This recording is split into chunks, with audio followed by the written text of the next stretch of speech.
బిక్కనూరు మండలం చెంగంపల్లి గ్రామానికి చెందిన ఎంబీసీ రిజర్వేషన్ పోరాట సమితి రాష్ట్ర కన్వీనర్ మరియు తెలంగాణ రైతు హక్కుల సాధన సమితి జిల్లా అధ్యక్షుడు గోత్రాల శివశంకర్ మాట్లాడారు. తెలంగాణ రాష్ట్ర ప్రభుత్వ నూతన సలహాదారునిగా నియమితులైన బోధన్ ఎమ్మెల్యే సుదర్శన్ రెడ్డి మొట్టమొదటిసారి నిజామాబాద్కి విచ్చేస్తున్న సందర్భంగా టెలిఫోన్ ద్వారా హృదయపూర్వక శుభాకాంక్షలు తెలియజేశారు. అదేవిధంగా ప్రభుత్వ పథకాలు సక్రమంగా అమలు చేస్తూ మారుమూల పల్లెల వరకు విస్తరించేలా చర్యలు తీసుకోవాలని, పేద బడుగు బలహీన వర్గాల అభివృద్ధికి కృషి చేయాలని కోరాడు. దీనికి ఎమ్మెల్యే స్పందిస్తూ అప్పటి నుండి ఇప్పటి వరకు ప్రజా సమస్యలపై పోరాడుతూ పార్టీ కోసం అహర్నిశలుగా శ్రమిస్తున్నందుకు గోత్రాల శివశంకర్ని అభినందించడం జరిగింది. దేశంతో ఒక వ్యూహాత్మకంగా రాష్ట్ర ప్రభుత్వం ముఖ్యమంత్రి గారు సుదర్శన్ రెడ్డి గారిని ప్రభుత్వ సలహాదారునిగా నియమించడం జరిగిన సందర్భంగా ఆయనకు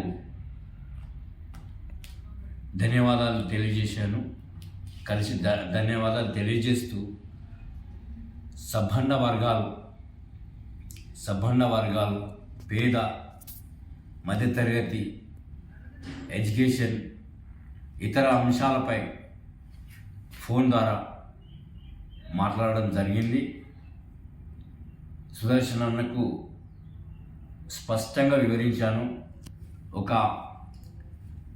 తెలంగాణ ఎంబీసీ రిజర్వేషన్ పోరాట సమితి రాష్ట్ర కన్వీనర్గా, తెలంగాణ రైతు హక్కుల సాధన సమితి కామారెడ్డి జిల్లా అధ్యక్షునిగా ఫోన్ ద్వారా అన్నగారు మొట్టమొదటిగా నిజామాబాద్కు వీచేస్తున్న శుభ సందర్భంగా ఫోన్ ద్వారా ఆయనకు ధన్యవాదాలు తెలియజేశాను.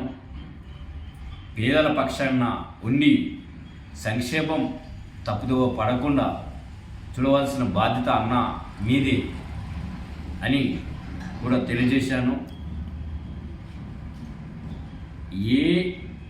ఎలాంటి అవకతవకలకు తావుకుండా ఉండకుండా నేను చూసుకుంటానని హామీ ఇవ్వడం జరిగింది.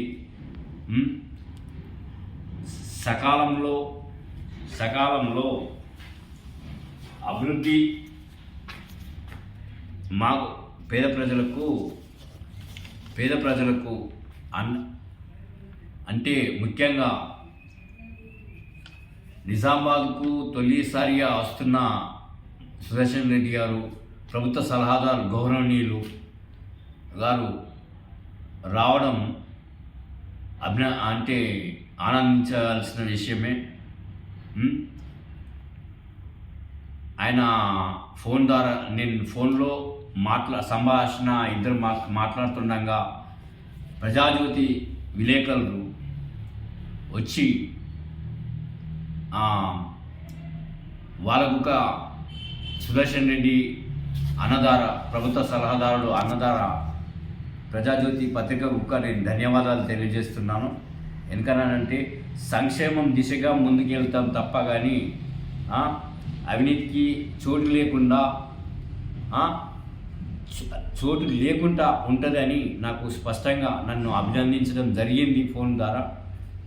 ఫోన్లో సంభాషించి తప్పకుండా ఎల్లవేళలా నీకు సహాయ సహకారాలు ఉంటాయని శివశంకర్, తప్పకుండా నేను సహాయ సహకారాలు ఉంటాయి, అన్ని విధాలుగా సహకరిస్తానని హామీ ఇవ్వడం కూడా జరిగింది. పత్రికా విలేకరులకు ముందుగా నన్ను సంప్రదించి సుదర్శన్ రెడ్డి గారి కార్యక్రమాన్ని ముందుగానే అంచనేసిన ప్రజాజ్యోతిని అభినందిస్తున్నాను నేను. అందుకని అన్ని సంక్షేమ శాఖలపై దృష్టి సారించడం జరుగుతుంది. అన్నకు ఒక క్యాబినెట్ హోదా తప్పకుండా అందరికీ న్యాయం జరుగుతుంది. న్యాయం జరిగే విధంగా నేను మాట్లాడినా, అన్ని అంశాల మీద మాట్లాడినా, ఎడ్యుకేషన్ పర్సన్ కానీ, సంక్షేమ పథకాలు కానీ, గురుకులాలు కానీ, పాడిపోతున్న అన్ని అంశాలపై మాట్లాడడం జరిగింది. నన్ను మళ్ళీ ఫోన్లో శివశంకర్ తమ్ముడు నీకు అభినందనలు తెలియజేస్తున్నానని తెలియజేయడం జరిగింది. ధన్యవాదాలు మీడియా మిత్రులకు.